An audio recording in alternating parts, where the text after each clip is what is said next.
Uy, pre. Tara. Menudo trip tayo sa Halahala. Menudo trip?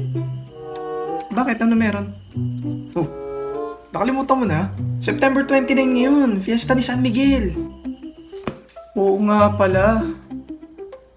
Pero alam mo, hindi dapat nagsiselebrate ng fiesta ang Halahala ngayon. Teka. Parang may problema kaya ata sa fiesta. Hindi, seryoso nga. Hindi dapat nagsiselebrate ng fiesta ang Halahala ngayon.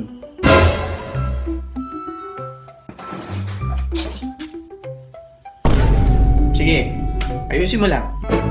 Bago maging September 29 ang selebrasyon ng Feast of St. Michael the Archangel na patron ng Halahala, ipinagdiriwang ito noon ng bayan tuwing ika-8 ng Mayo. Hindi lang ako nakakalap ng impormasyon kung kailan nangyari ang adjustment ng pista, pero ang dahilan ay may kinalaman sa religious context. Noong May 8, 663 AD, pinaniniwala ang nagwagi ang Manfredonia o Lombards of Sipontum sa mga kalaban nilang Greek Neapolitans.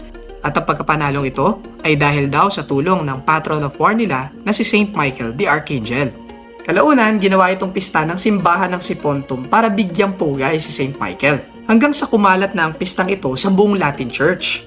Sa kabilang banda, ang September 29 naman ay batay sa Roman Calendar of the Saints at Lutheran Calendar of the Saints.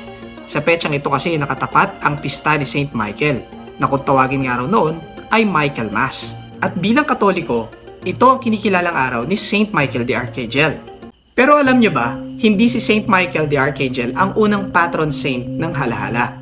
Noong nasa pamamalakad pa ng mga paring Fransiskano ang parokya ng Halahala mula September 7, 1676, ang kinikilala nitong patron ay si San Pascual Bailon na isang Pransiskanong Hermano. Nabago lamang ito at naging si St. Michael noong ilipat sa mga paring sekular ang pamamalakad ng parokya ng Halahala noong 1839. Kaya hindi dapat nagdiriwang ng pista ang Halahala ngayon kung hindi nangyari ang mga ito sa kasaysayan ng parokya.